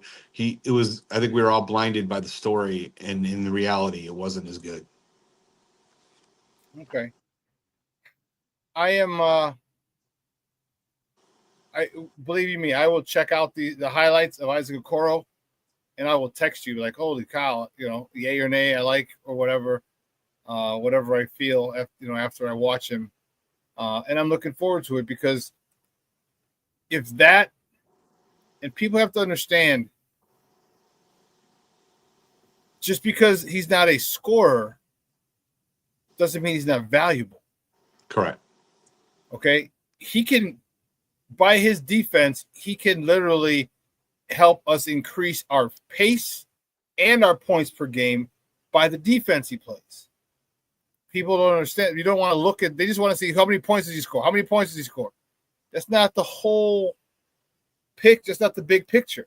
Because if he steals the ball, forces a bad shot, gets a turnover, you know what I mean? There's a whole bunch of different ways. Boxes out, boom, outlets it. There's so many different ways you can affect the game. And I'm hoping that I see what I want to see, and I see a guy that you're so high on in what I watch. Because if that is the case, then now you're really starting to turn that off. I mean, now just think about it. Now, outlet to Kobe. One dribble, pull up.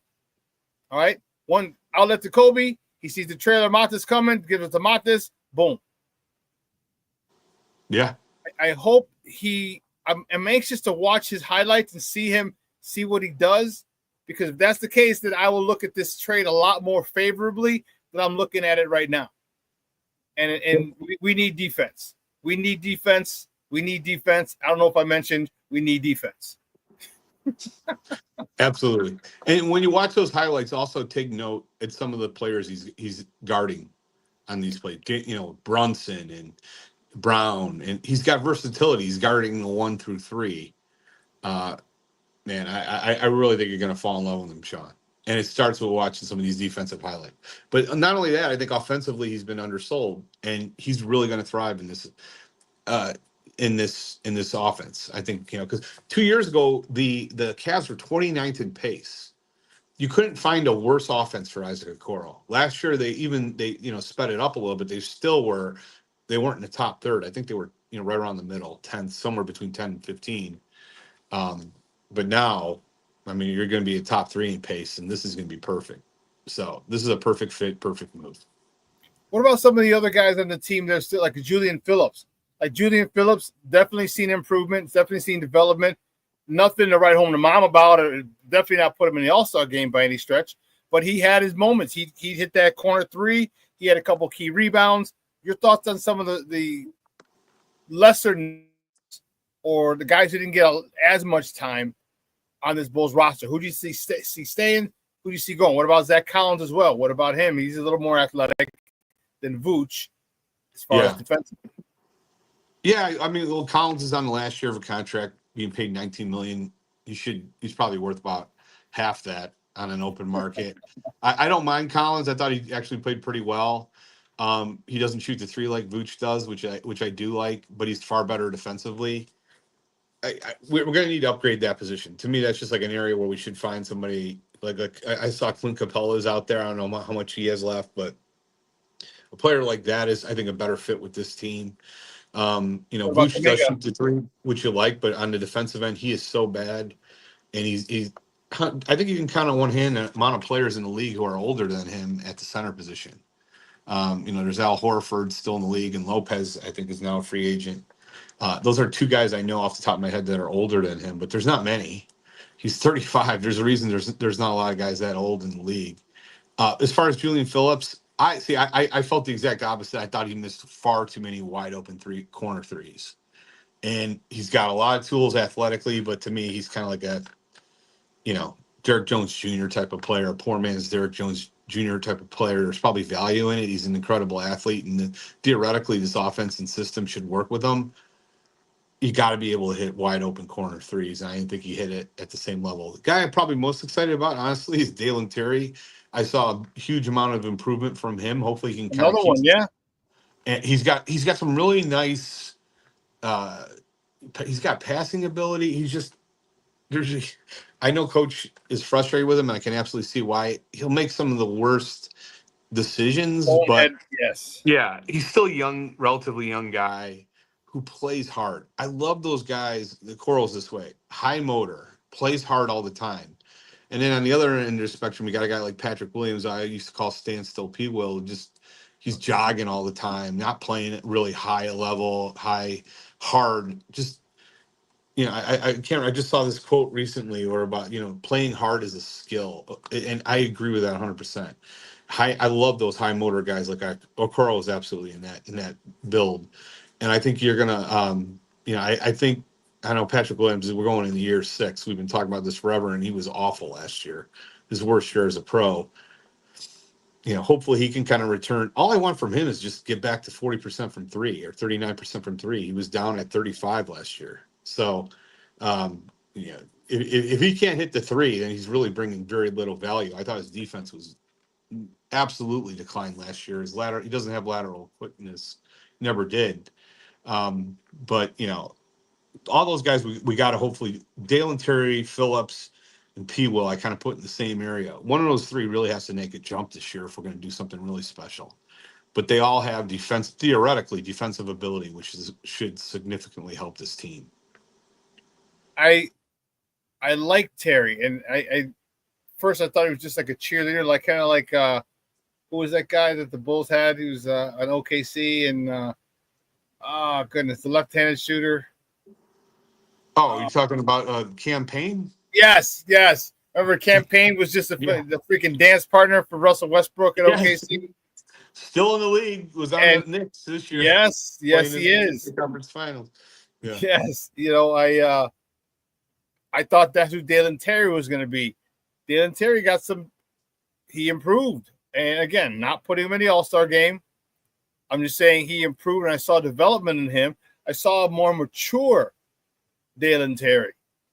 And I think that's, I don't know what's going on in his personal life, or if he just realized he had to grow the hell up. But I saw a lot more mature Dalen Terry, and I liked it. His athleticism was one of the biggest reasons we drafted him. He was running up and down the court making plays.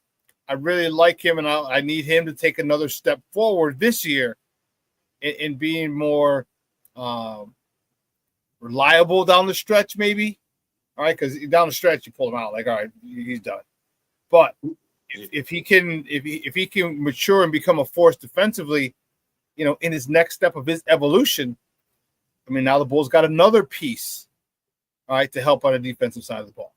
Shawn, you talked about something I really believe in. I saw it with Dalen Terry. Like and I like to get to games early and see how guys work out before the game. I think it tells you a lot. And I remember his rookie year, I was watching Dalen Terry. He was shooting air balls in practice, like pregame from 3, and air balls. And I'm like, how are you going to expect to hit anything in the game if you're shooting air balls before the game? He was goofing around, things. Mm-hmm. Treating it like it was like a Sunday outing with friends. That's not how you got to be as a professional. This year I saw him, and that was like one of the first things I noticed. Focused, hitting shots in pregame, getting his shots up in pregame, like treating pregame like a business as opposed to a joke session. And I saw it, to be honest with you, I also saw it with Modest. He was kind of like where Dalen was. He was goofing around, playing. You can't do that at this level. You need to use that pregame as a time to get your act together and get focused on winning and playing the game of basketball to the best of your ability. I'm not saying not to have fun, but there's a huge difference between just goofing around, joking around, and playing grab ass than actually getting out there and getting your shots up and really trying to do everything you can to perform well. And so I saw that growth from Dalen. I think we're going to see that from Modest too. And so I definitely agree with everything you said there. It takes a little bit of time for these young kids to get to the level where they need to be. One of the things that I said, I don't know if I said it to you last week or who else I said it to, about the NBA shooting itself in the foot. Because you're letting these kids come out after 1 year, and they're not developed. All right, they're not developed. If they have a halfway decent season, and now you're giving these youngsters like Josh Giddey. I'm not saying he's going to be getting, probably $29-30 million, and he still really hasn't proven himself. That's just the NBA with these guys, giving these guys, wouldn't it behoove them, especially now with NIL, to keep the kids, have the kids stay in college, get developed, become fundamentally sound with coaching, with good coaching, and then come in the league, you're a lot better, you're a lot more of an asset as a player when you come in, because you had 2 to 3 or maybe 4 years of fundamentals of college coaching and understanding and possibly getting in the tournament and being in big games and understanding big moments and not kind of wilting under the pressure because you've gone through the tournament. And then you don't have to give these kids, because at that point, after the end of their first contract, we'll kind of see who you are. We don't know who some of these guys still are, and they're getting $3 million. Yeah, I agree with everything you said, and I think you're starting to see that, though. I think you're starting to see guys stay around a little bit longer than they did before, and because of NIL and the money involved in college basketball now. I'm kind of torn on this issue because there's Kobe Bryant, Kevin Garnett. I mean, there's been players that have come directly from high school to the pros, LeBron James. And I understand for every one of those guys, there's 25 that didn't make it, who tried to come from high school directly to the pros. Eddie Curry. Yeah, Eddie Curry, exactly. Although he did get a few nice contracts. But I agree with you. Like, I think there's a tremendous amount of maturity that occurs when you do play in college for at least 1 year. But on the other hand, I also kind of feel like, it's the United States. If you're able to make that type of life-changing money in the NBA, you should be allowed to do so. There's people fighting at 18 in the military. You can't go to the NBA to play. So I'm a little bit torn on that issue. That said, I think it's kind of been solved because they're paying so much money now in college that it is essentially become a minor leagues of professional basketball. And, I don't feel like, I think what you're going to continue to see is like these guys, these young high school players are just going to be, they're probably better off, and teams are more willing to take the risk on players that have proven themselves at least 1 year in college and just paying them. Because you're going to make so much money in college anyhow. It's not like a big, I think you could actually, I think this is a fact. You're probably going to make more money in college than you will at some point. Like a rookie contract, second round deal. Let's be honest. You are. So you're probably better off in a way they're forcing these guys into college. And I think it's good. It's better for both parties.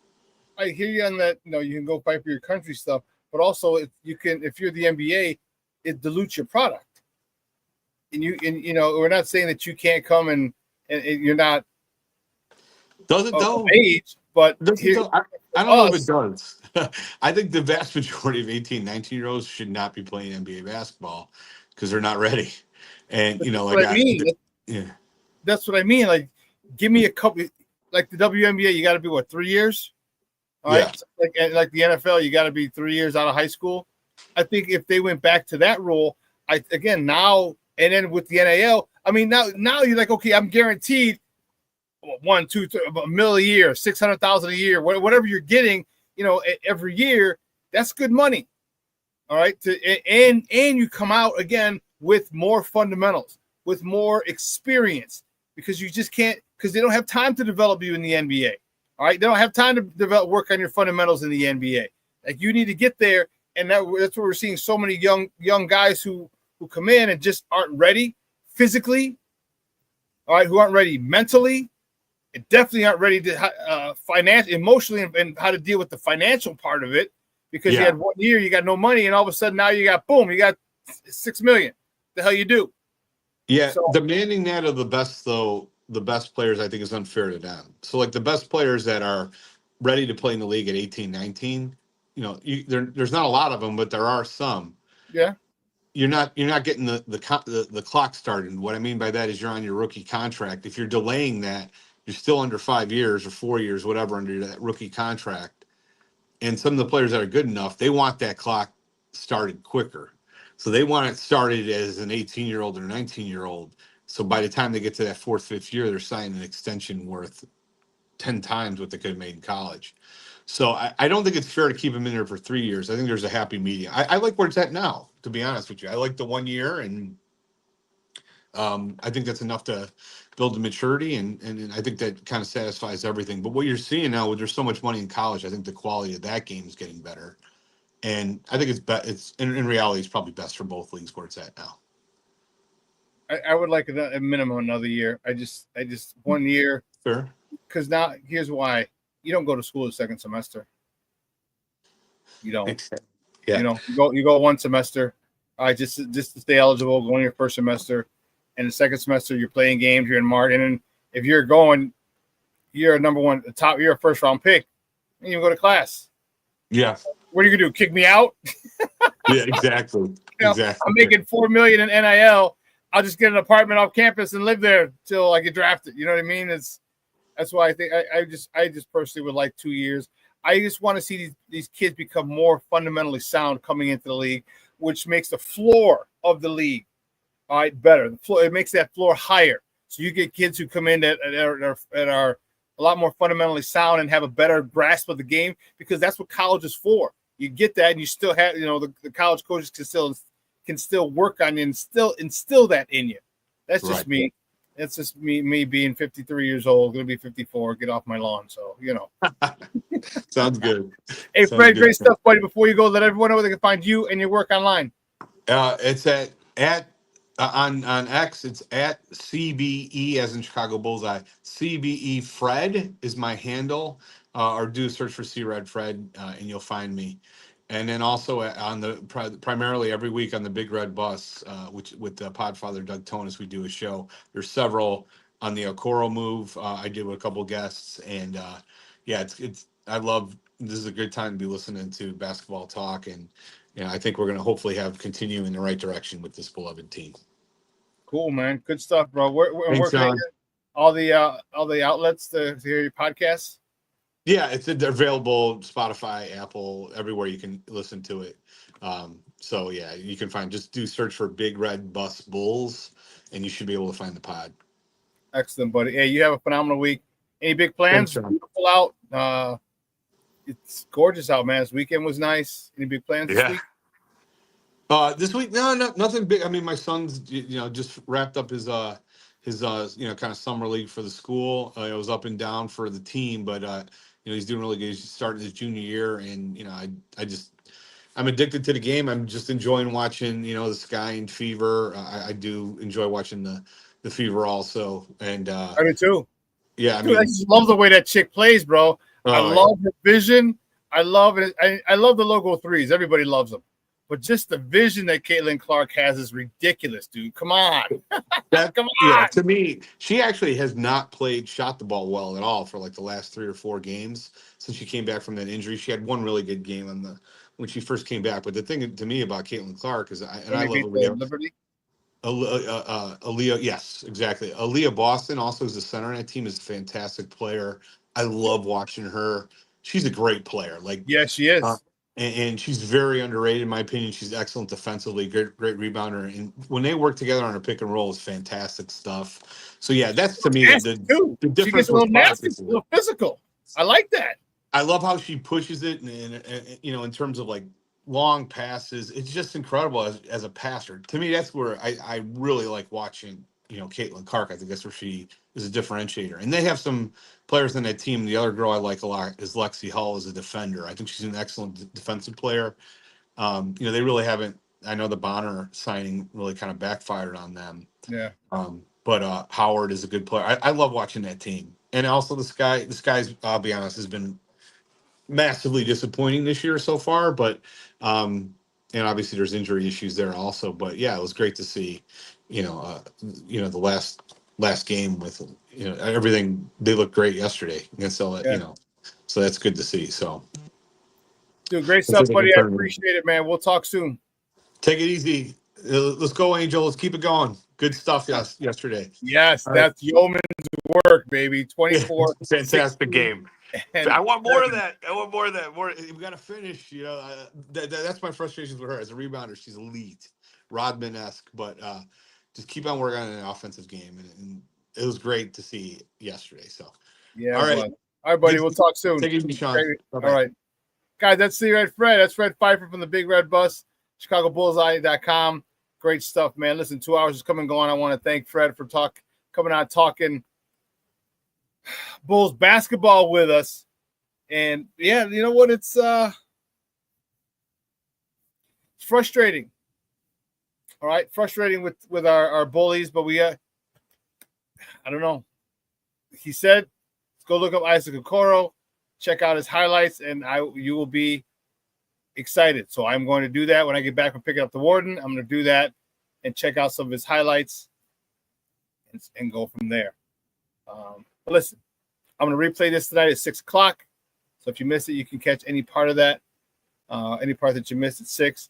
At 12:15, Second City Sports with Akina McGee and Sidney Brown will take you on another 2-hour tour of Chicago sports. Rick, I love it, baby. I love it. He's like, have a great day, Shawn. FGB. You're damn right, Papa. FGB. So, guys, listen, have a phenomenal day. And I tell you this every single show. Let your loved ones know you love them because tomorrow is promised to no one. All right? It's a beautiful week here in the Chi. Make sure you reach out. It might be a little rainy, but that's okay. But get out, make some plans. All right? Lunch, brunch, dinner. 85 today, 86 today, 85 Tuesday, 88 Wednesday, 87 Thursday, 93 Friday, 94 Saturday. Come on, man. We got mid to high 80s. Get out there. Make plans with your people. Rooftops are open. They're bussing. Patios are open. They're bussing. All right? Get out there. Meet up for drinks, lunch, brunch, dinner, breakfast if you have to. Do it. All right? I guarantee you and your people will both be happy. All right? So I got to get out of here. I got to go pick up the Warden. She's wearing her brand new, one of her new outfits that she got from CrossFit, from her party to CrossFit. So she's all fired up. So I got to go pick her up, and then I come back and check out the highlights. All right. But for everyone here at Sports Zone Chicago, guys, I'm your boy, the Superback, Shawn Sierra. You have a phenomenal day. Your boy is out.